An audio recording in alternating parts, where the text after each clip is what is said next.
Le Mans in the 60s was the pinnacle sports car race.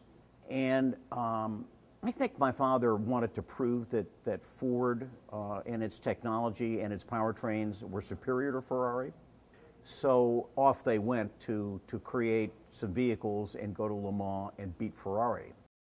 I viewed the course from a production car, a rent-a-car, and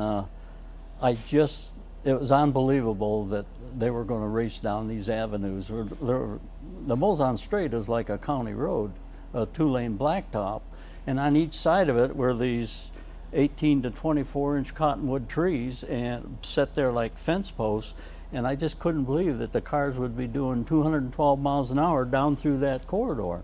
And then at the end of the Mulsanne Straight, it was a 90-degree turn, so the car was from 212 miles an hour down to a braking stop, and maybe he jerked around the corner at 28, 30 miles an hour.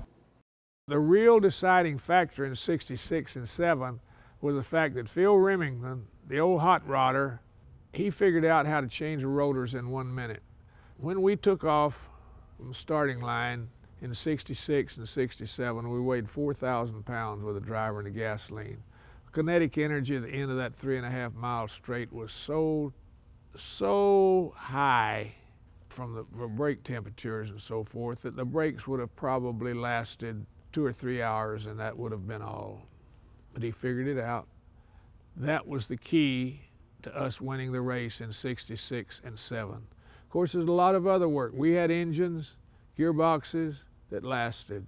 We had some very good people taking care of the cars, but the fact that we could change the brakes in 1 minute was the key. We had 6 cars. We thought we were going to beat Ferrari, and then of course when we came in 1, 2, and 3 and beat Ferrari, that was obviously the most exciting moment. I was going to say the birth of my children was the most exciting moment, but that was a pretty exciting day for Ford.